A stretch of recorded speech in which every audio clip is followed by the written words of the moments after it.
Hola, Maru. Hola, Ricardo. Qué gusto escucharte de nuevo. Igualmente. Hoy estoy muy contento porque estoy vivo. Ay, me mataste de ternura. ¿Por qué no ibas a estar vivo?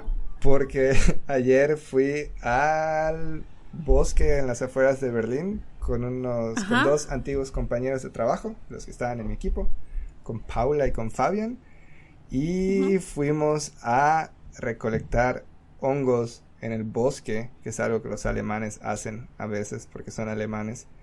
Es verdad, mis suegros lo hacían. Perdón. Es algo que hacen muchos alemanes y a mí es un poco diferente a lo que haríamos en un sábado normal en Mérida, Yucatán. Y fuimos a recolectar hongos en el bosque y los encontramos muchísimos más de los que esperábamos. Los limpiamos, decidimos regresar a Berlín para cocinarlos y comimos una pasta con hongos muy rica. Pero todo el tiempo, primero obviamente esperé a que ellos empezaran a comer y ya que tragaron su primer bocado, empecé a comer yo. Esperé a ver que siguieran vivos y oye, si quieres seguir avanzando hay que ser un poco precavidos de vez en cuando. No, hombre. Y ya, entonces hoy ya amanecí y ya pasaron casi 24 horas desde que comí los hongos, así que creo que estoy libre. Nada que ver. Yo no salí a buscar hongos en Alemania, pero mis suegros, cuando yo comenzaba a salir con Ralph y las primeras visitas, mis suegros sí vivían en las afueras de su pequeña ciudad y sí estaban rodeados de bosques. Y nos contaban que habían estado fascinados cuando se dieron cuenta de que en los bosques cercanos crecían un hongo amarillo, bueno, como color mostaza, que ellos lo conocían por su nombre francés, chanterelle. Y no lo estoy pronunciando bien seguramente, pero bueno, chanterelle. Me llevaron, incluso creo que estoy casi segura de que fue en una visita que estaban mis papás con nosotros. Salimos al bosque, entonces estos los encontrábamos cerca de los troncos de los árboles, así entre el musguito, ese frío y húmedo que encuentras en los bosques de Canadá, aunque sea verano. Hay tanta sombra y allá iban apareciendo y los llenamos una canasta chica pero llena de los chanterelles, y la primera vez que los probé no podía yo creer la deliciosidad de sabor, porque acostumbrada a comer el champiñón solamente que compras en el supermercado, que no tiene sabor por sí solo, a menos que le pongas ajo y perejil y aceite. Pero estos chanterelles son exquisitos y son carísimos si los vas a comprar alguna delicatessen. Entonces, pues mis suegros eran súper felices de poder comer esto. Entonces nos estacionábamos en un caminito y nos adentrábamos en el bosque, en compañía de la entonces querida Sasha, que era el perro pastor de mis suegros, y nos íbamos de búsqueda.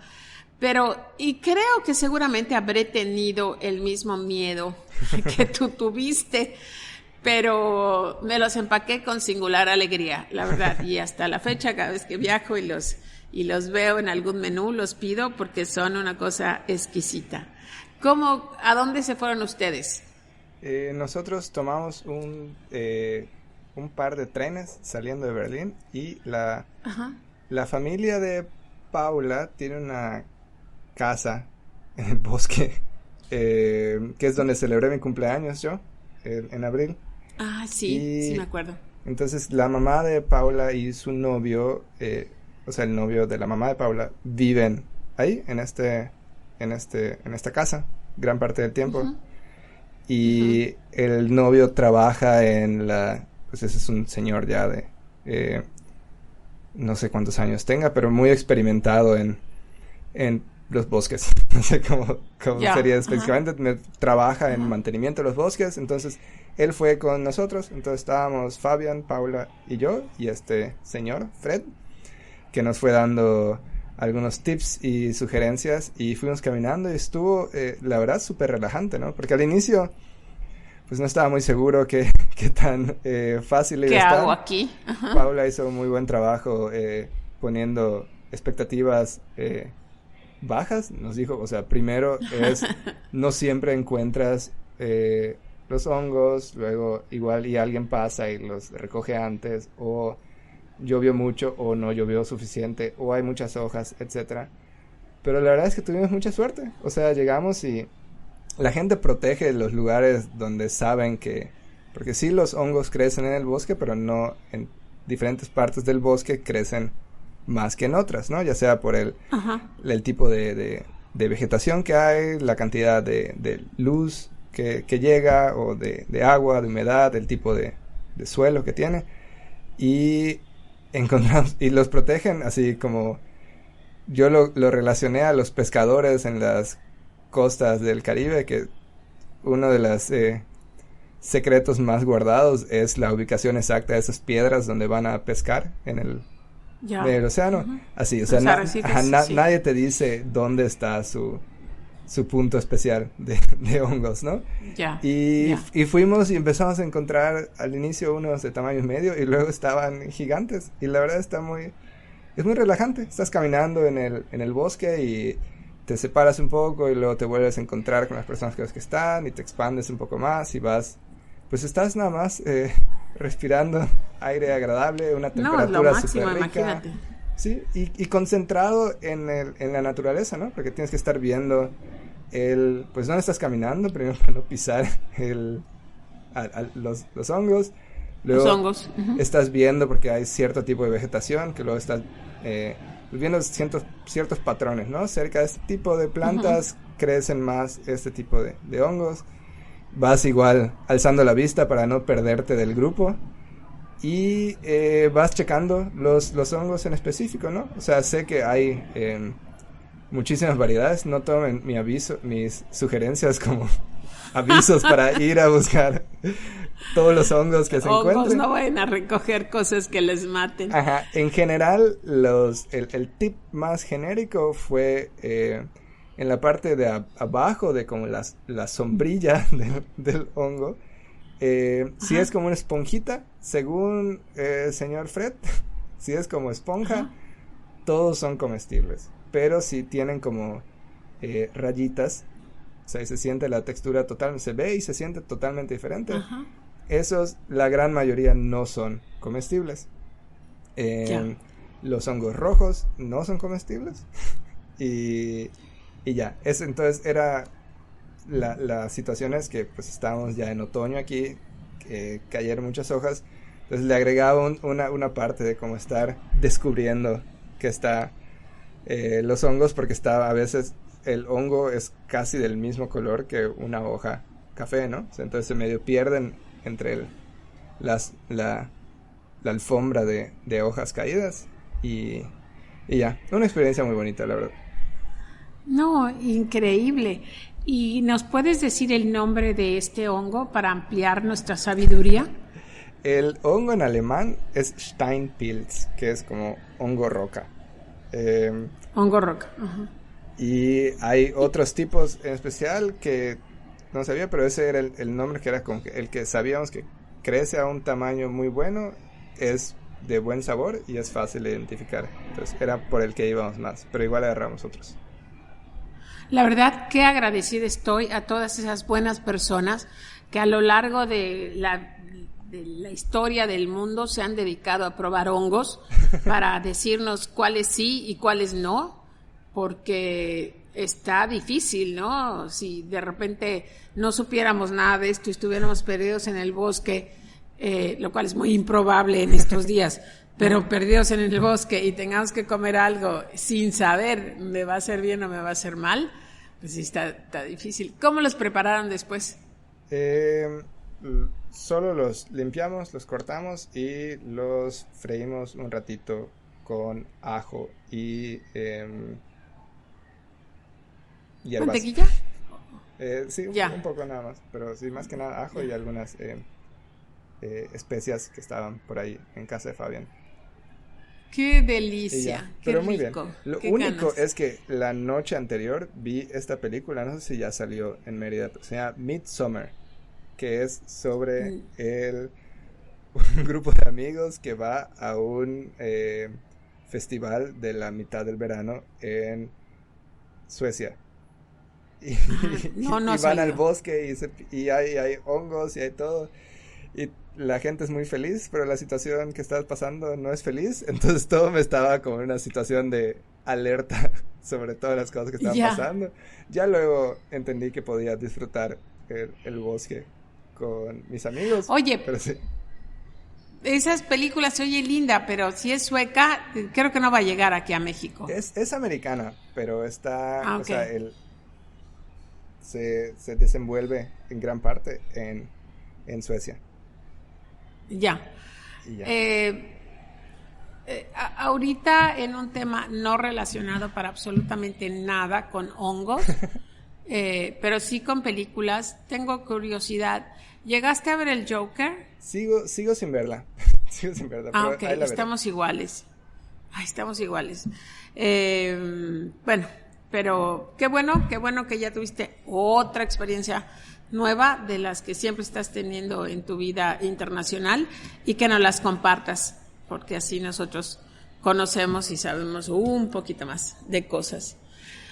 Oye, el otro día estaba yo aquí en Alexandras, que es donde grabamos, Ujú. y tuvimos a una expositora extraordinaria. La verdad, una de las... tenemos gente buena, pero hay gente que es más buena que las demás. Y esta era una chica, Carolina, diseñadora, que habló del proceso de design thinking. Ujú. Y bueno, el caso es que dio una explicación muy bonita, muchas buenas preguntas. Y salió una persona que preguntó y que nunca faltan en los foros y que siempre esas personas me dejan pensando, ¿no? Ella decía que ella era una diseñadora y que trabajaba en esta oficina y que ella estaba frustrada porque ella entendía todo el proceso de design thinking, todo el proceso de las cosas que pudieran surgir de esta metodología, pero que sus jefes eran personas cerradas, no actualizadas, que querían seguir haciendo las cosas normal y que qué es lo que ella podía hacer, ¿no? Y mi respuesta siempre es, cuando escucho a esas personas, ella no me lo estaba preguntando a mí, se lo estaba preguntando a la ponente. Pero cada vez que escucho esto me dan ganas de preguntarle a la gente, ¿qué haces allá? ¿Qué haces trabajando en ese lugar que te hace infeliz? Y hoy en la mañana, releyendo mis revistas, encontré un artículo acerca de los jefes malos. Es una revista en inglés, obvio, porque son las únicas revistas que leo en inglés. El título se llamaba Bosses from Hell, o sea, los jefes del infierno, ¿no? Los peores del mundo, ¿no? Y pensé, este es un tema muy simpático, actual, siempre pasa. Te había preguntado, ¿tú has trabajado para jefes malos? ¿Tú has tenido jefes malos, de esos que quieres matar y te hacen preguntarte, cuestionarte qué demonios hago aquí? No, creo que tú dirías que nos hacemos nuestra propia suerte. Y creo que sí, un Sí. poco. Pero sí he tenido parte de la fortuna, tal vez hecha por mí en cierto modo, de tener jefes muy buenos en el trabajo. Desde, ajá, desde que era entrenador de básquet en la preparatoria, y la persona que era mi jefe era también mi entrenador de básquet. Era muy buen jefe también. Pero creo que en diferentes niveles de trabajo y en diferentes países en los que he estado trabajando, siempre hay gente, o no siempre, pero la gran mayoría de las ocasiones, hay personas que no están muy satisfechos o satisfechas con cómo se están desenvolviendo los jefes, ¿no? Pero para mí siempre ha sido lo hemos hablado mucho, ¿no? Cuando hay algo que no me parece que están haciendo los jefes, se me hace bastante natural. He tenido la suerte de que no me siento incómodo en este tipo de situaciones, de hablarle de frente a las personas y decirle, pues preguntándole cómo se debería de hacer la situación que tal vez me está incomodando. Siempre digo de este jefe aquí en Alemania que mandaba mails los fines de semana y que yo solo le pregunté que si esperaba que yo respondiera, pero para muchas personas esta era una señal más de cómo él era una persona súper estricta y que los obligaba a trabajar en bla bla, y pues para mí siempre se me hizo, oye, ¿por qué no le preguntas si eso es lo que espera o si podrías contestar de los lunes en la mañana como yo hacía y ya? Sí, y quiero hacer la aclaración antes de que sigamos hablando del tema, de que estamos hablando de jefes malos, pero por estrictos, de esos que les gusta burlarse o humillar, o jefes que piden las cosas imposibles, o te hacen hacer investigaciones increíbles y ya que las haces se las adjudican, que nunca le da el mérito a alguien, porque estando tomando café con las amigas que me preguntaban de qué van a hablar ahora, y les decía, bueno, vamos a ver, yo quiero que hablemos de los temas de los jefes malos. Y la mitad de la mesa entendió que un jefe malo era ese de que no era buen líder, no sabía dirigir, y solamente una que es doctora y trabaja en hospitales grandísimos aquí, decía, no, yo creo que estás hablando de aquel hijo de 100 padres que es horrible, acomplejado, inseguro, y te hace sentir como que poca cosa. Y le digo, sí, de esos quería hablar, porque es de los que más se queja la gente en general. Yo sí tuve jefes malos cuando yo comenzaba a trabajar en Canadá.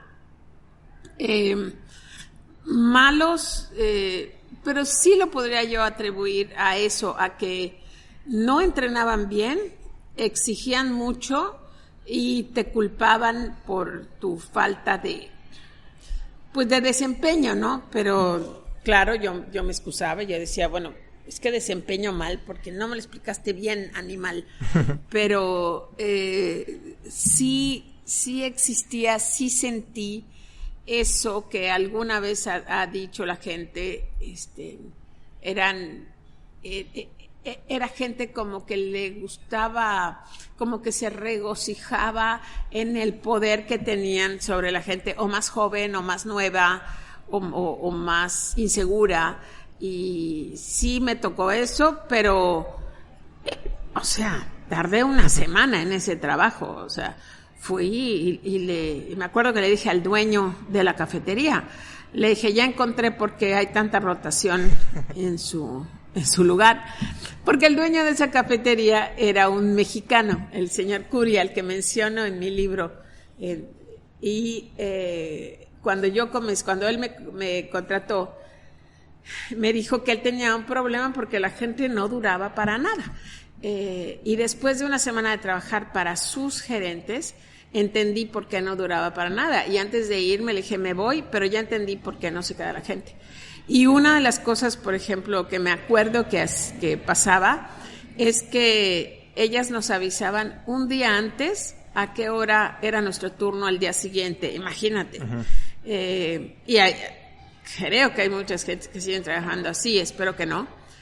Y las cosas que me molestaron es que 2 veces en esa semana llegué a trabajar, o sea, con el pago del autobús, qué tenías que hacer, todo lo que tenías que viajar y todo. Y llegas al centro de trabajar y te dicen, ay, me confundí, es que les puse a ti y a fulana y fulana llegó primero, entonces te puedes regresar a tu casa. Y yo, ¿cómo que te puedes regresar? ¿Y quién me va a reembolsar el gasto del camión, mi tiempo y todo eso? Y eso pasó 2 veces en una semana. Entonces imagínate el grado de desorganización, pero además el grado de valemadrismo, ¿no? Porque no había ni siquiera un poco de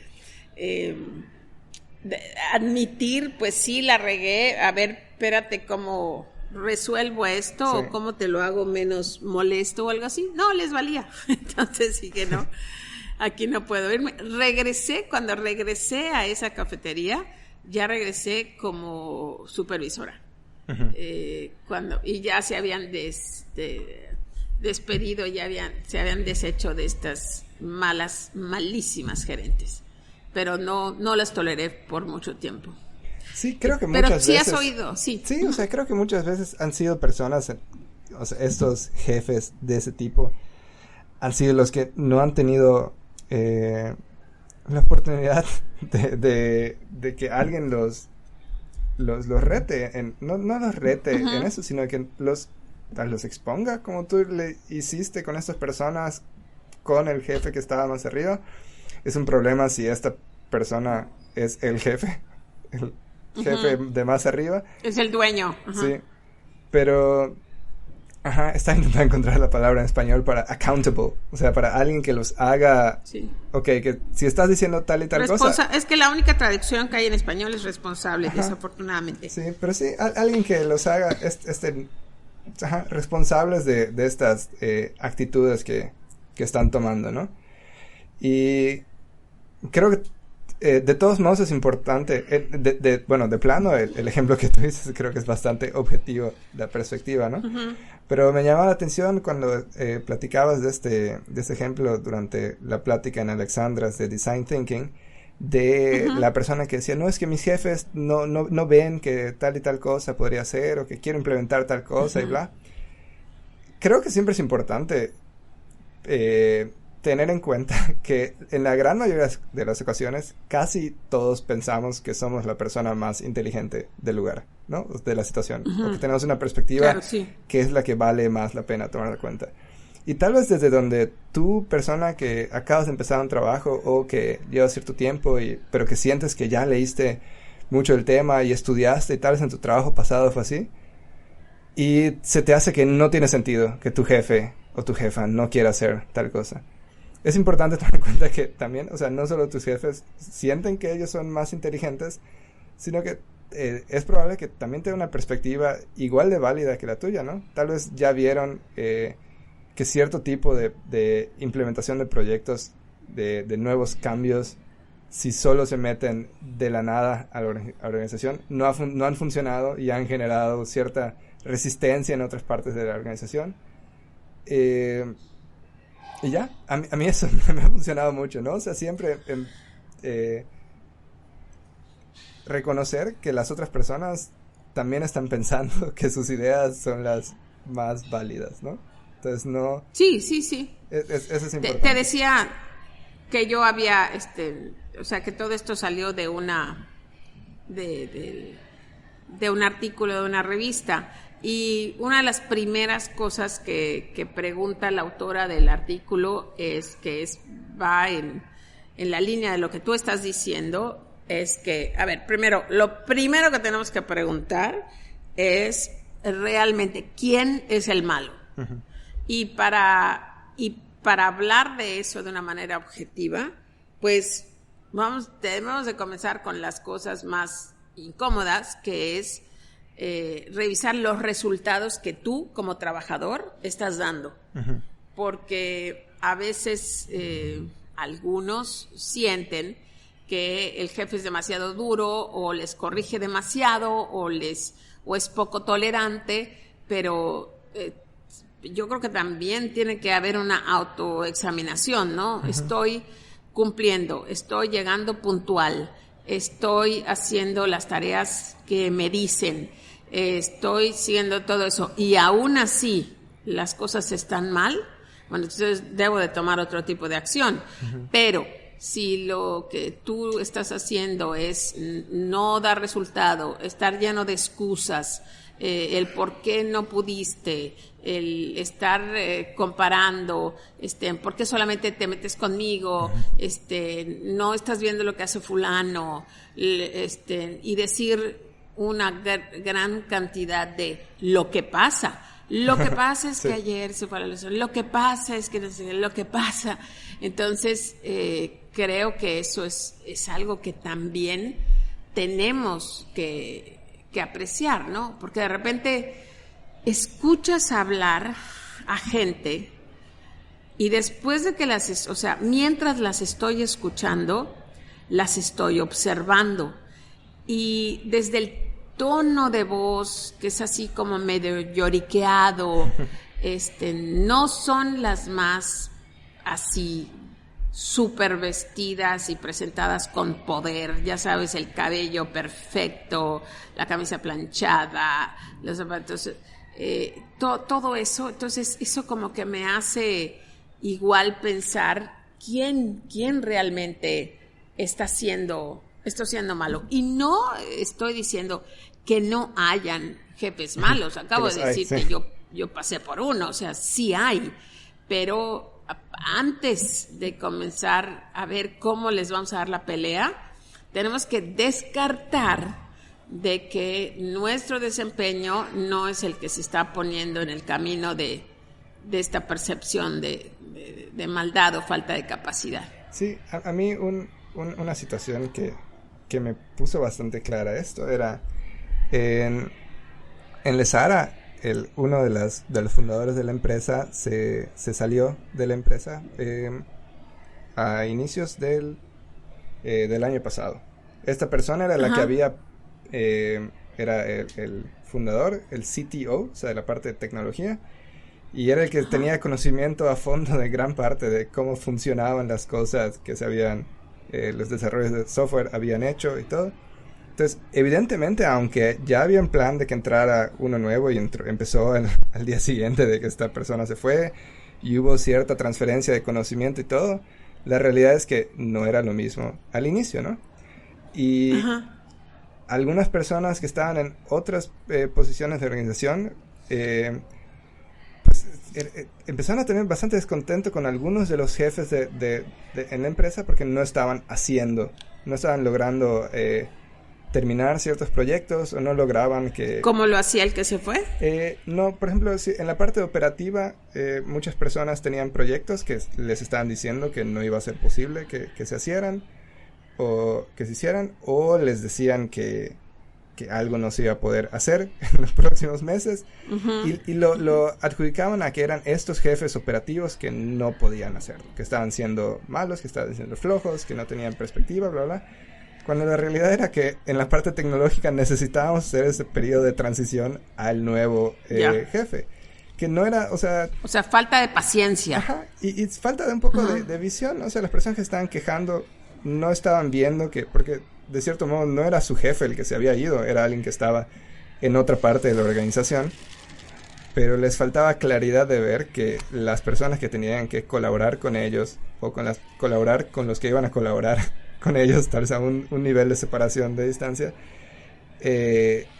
necesitaban pasar por un proceso, ¿no? Entonces se estaban quejando, sí, era cierto, o sea, las cosas estaban fluyendo a una velocidad más lenta que la que estaba fluyendo el año anterior, pero no era porque las personas fueran incompetentes o malas o porque estaban dando más privilegios a que los proyectos de otras personas hicieran, sino que era algo que teníamos que pasar como organización por este proceso, ¿no? Y eso no paró a que muchas personas se quejaran de tales jefes siendo terribles o bla bla, y todo, que no podían, no les aprobaban los proyectos en los que habían trabajado tanto tiempo. Cuando, bueno, tienes que dar un paso atrás y ver que, o sea, no están juzgando tu trabajo, tu desempeño, cómo estás contribuyendo, sino es una realidad de la empresa en sí, que las prioridades en ese momento es, bueno, hay que estabilizarnos antes de seguir avanzando. Ya. gente, sí, esas son las clásicas gentes que igual están renuentes al cambio, o sea, siempre lo habíamos hecho así, siempre había funcionado, de siempre después de 3 días ya tenemos respuestas y como que no les gusta que les muevas el tapetito, pero bueno, o sea, ese es lo único que nosotros podemos contar. El hecho de que tú estés trabajando para alguien que pues tenga problemas, porque un líder no puede estar llevando a cabo un buen proyecto con la aceptación y el seguimiento de todo su equipo, si es una persona mezquina, complejada, gritona, no sé. Si tú estás haciendo tu trabajo bien, si tú estás dando más que lo esencial, la segunda cosa que debemos de examinar es ¿quién es este jefe? Este es el jefe que es el dueño de la compañía, lo que estábamos diciendo. Uh-huh. O sea, aquí se para la autoridad, no hay nadie más arriba que pueda controlar este animal, o es solamente alguien que está arriba de mí, pero hay alguien que a lo mejor se da cuenta de que esté dando resultados, ¿no? Parte de lo que creo que funcionó y por lo que yo regresé a Montecristo ya con un mejor puesto es que me decidí a hacer algo que muchas personas no quieren hacer, que es hablar, que es, sí. O sea, yo no esperaba que el dueño de la cafetería despidiera a las gerentes y me promueva a mí inmediatamente. Pero sí entendí que dependía totalmente de mí el hecho de quedarme allá o buscar otro trabajo. Pero no me fui solamente, como pasa, o sea, a mí en lo particular, ha pasado en mi empresa y he visto que pasa en muchas empresas, la gente está a disgusto con su jefe y decide irse, uh-huh. Pero no habla, pero no dice, pero no retroalimenta. Entonces, pienso que a veces los dueños, mientras estén teniendo los resultados, pues pocas veces se fijan de que un gerente o un supervisor está haciendo las cosas bien o mal. Entonces, si alguien no los entera directamente, pues nunca se dan cuenta. A la hora de que yo renuncié y hablé con el dueño de la cafetería, yo nunca expuse o despide esta gente o yo no me quedo, jamás. Uh-huh. Yo simplemente me fui y meses después surgió otra oportunidad de trabajo en la cafetería. No quiero que la gente entienda, pues las despidieron y me llamaron para ser gerente. No, para nada, porque yo no tenía experiencia en supervisión, pero siempre he sido una persona que habla mucho directo y de frente. Uh-huh. El trabajo me lo dieron, la oportunidad de supervisión me las dieron en otra tienda de delicatessen, cafetería que se llamaba Maxes. Allá el jefe era muy bueno, pero el dueño era fatal. El dueño era un gritón, exigente, impaciente, malhumorado. Nunca tuve problemas con él, pero sí hizo que finalmente el supergerente que teníamos renunciara porque no le daba vida. Cuando este gerente renuncia, le dice a la esposa del dueño, eran unos dueños muy simpáticos porque estaban divorciados, ya llevaban divorciados como 10 años, pero eran dueños de la misma empresa.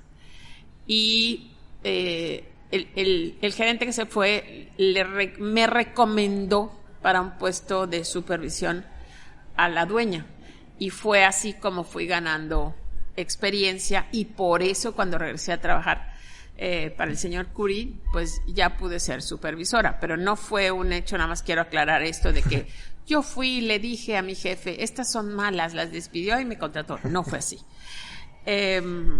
Pero sí es una cosa que tú tienes también que observar. Si tú das un reporte de que tu director no sirve, tú tienes que estar seguro de que tienes todos los pelos de la burra en la mano, de que tú trabajas impecable, de que tú no tienes cola que te pisen, de que a ti no te pueden reclamar nada. Y yo sí digo que hay que hablar. Yo sí soy una promotora de hablar con la verdad, de hablar de frente, de pedir una cita con una autoridad mayor si tu jefe no responde, para decir, me encanta la empresa, me encanta el trabajo, no puedo trabajar así por esto y me voy, o me voy a esperar un tiempo a ver si esto se soluciona o no, para ver y poder comprobar si estás trabajando en una empresa que tolera a los malos gerentes. Uh-huh. O sea, porque sí también hay mucha gente, sí he escuchado a lo largo de mi vida, dueños de empresas, escuelas y varios lugares donde dicen, bueno, mientras a mí me dé resultados, a mí no me importa cómo esté tratando a los demás. Y la verdad, eso es fatal. Y si estás en una empresa así, deberías de salirte. Si tú que estás escuchando aquí estás preocupado por un trabajo, quiero decirte que hay centenares de empresarios que están buscando a gente dedicada, buena, ocupada. Lo que pasa es que cada vez que estoy hablando de esto con alguien que se queja de su trabajo y les digo, pues, ¿por qué estás allí? Entonces responden, es que el sueldo es muy bueno, es que me dan seguridad médica, es que me gustan los años, es que me... Entonces les digo, pues cállate y aguanta. O sea, si para ti tiene más valor el salario, los horarios, las prestaciones y estas cosas, pues entonces aguanta, porque estas gentes están dando muchísimo precisamente porque saben que las gentes con las que hay que trabajar son muy rudas y casi nadie las aguanta. Pero al final de todo se resume en algo que es tu decisión. Nadie está atrapada o atrapado en un puesto de trabajo. Cambiamos de gobernador creo que hace un año, ¿okay?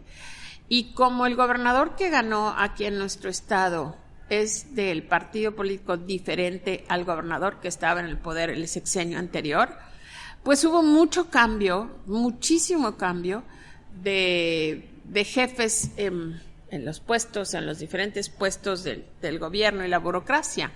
Y me he encontrado con muchísima gente que o dejó sus empresas o dejó proyectos que estaba comenzando porque me ofrecieron un puesto en el gobierno.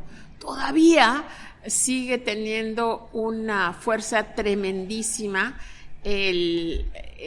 aquel famoso hueso, entre comillas, que el mexicano, que yo creía que era el mexicano de los años 60 y 70, buscaba y se esperanzaba todavía.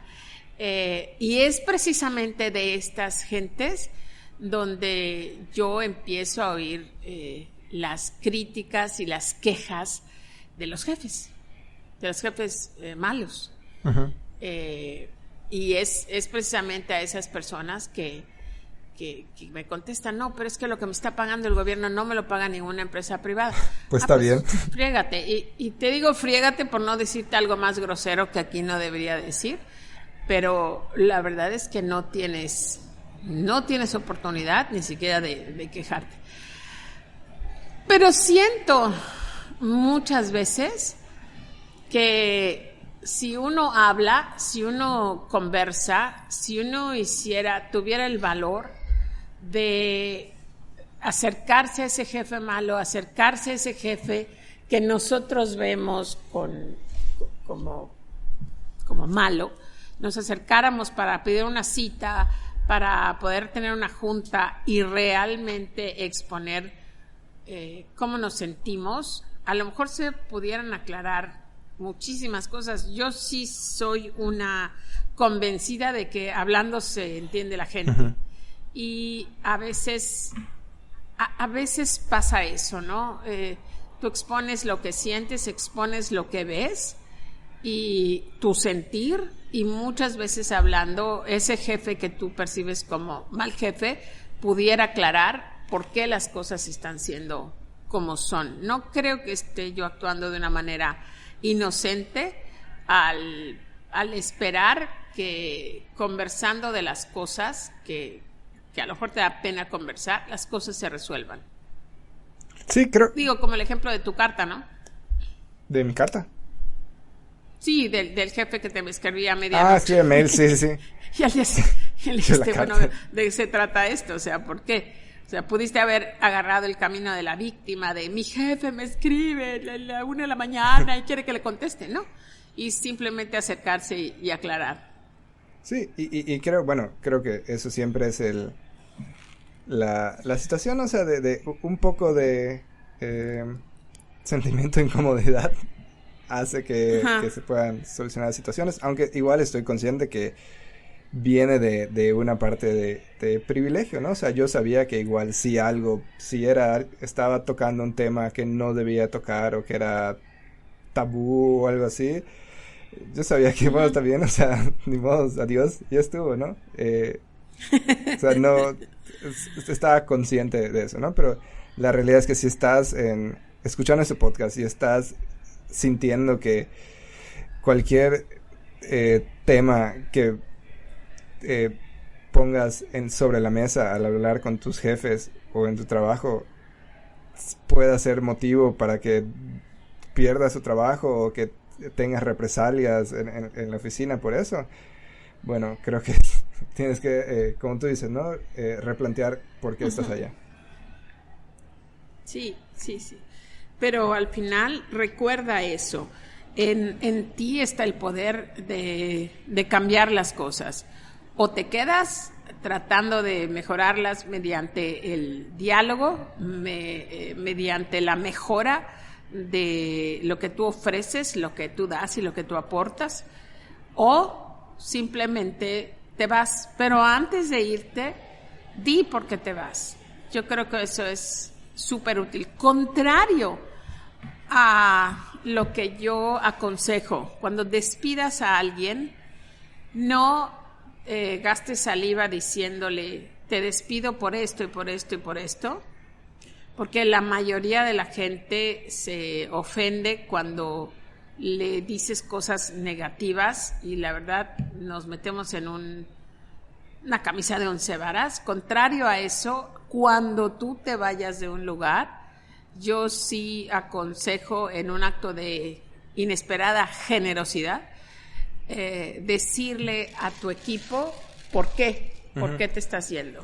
Pero tampoco guardártelas. Eso le ayuda a la empresa. Ajá, tampoco guardarte las cosas esperando para esa última plática de película diciéndole a todos lo que está mal, ¿no? O sea, igual es parte tu problema si no no sacaste los temas antes, la verdad. Sí. No, porque puede salir eso. ¿Y cómo es que la primera vez que estamos hablando escuchando ahorita, esto? Sí, eso sí tienes la razón. Pero así como en el libro Depende de ti dice que no hay empleados malos, solamente jefes malos, yo creo que ahorita puedo virar la tortilla y asegurar de que tampoco hay jefes malos, sino empleados que aguantan. Cierto. Porque no estás obligado. No estás obligado a eso. Hay muchísima gente que me va a refutar este punto y me va a decir, es que si tengo un un trabajo que paga seguridad social y medicina para mí, para mi familia, yo tengo un hijo enfermo, yo estoy pagando mi casa, me tengo que aguantar, pues si eso es lo que es y de veras estás convencido de que te tienes que quedar, trabaja porque las cosas cambien mediante del diálogo y ofreciendo dar más de lo que ahorita tú estás pensando que es lo máximo. Ve cómo puedes dar más y mejores resultados. Y el ser feliz y el estar contento en un lugar, creo que muchas veces es una elección, ¿no? Uh-huh. Tú tienes la libertad de sentir que estás en un lugar donde te comen el espíritu, o sentir en un lugar que estás en un lugar donde te hacen crecer, donde te retan, donde te ponen dificultades porque piensan que eres el más fregón y vas a poder con ellas. Es dependiendo de cómo veas las cosas tú. Uh-huh. Depende de ti. Así es. Muchas gracias, querido Ricardo, por conversar otra vez este domingo. Un placer, Maru. Nos vemos pronto. Hasta luego. Hasta luego.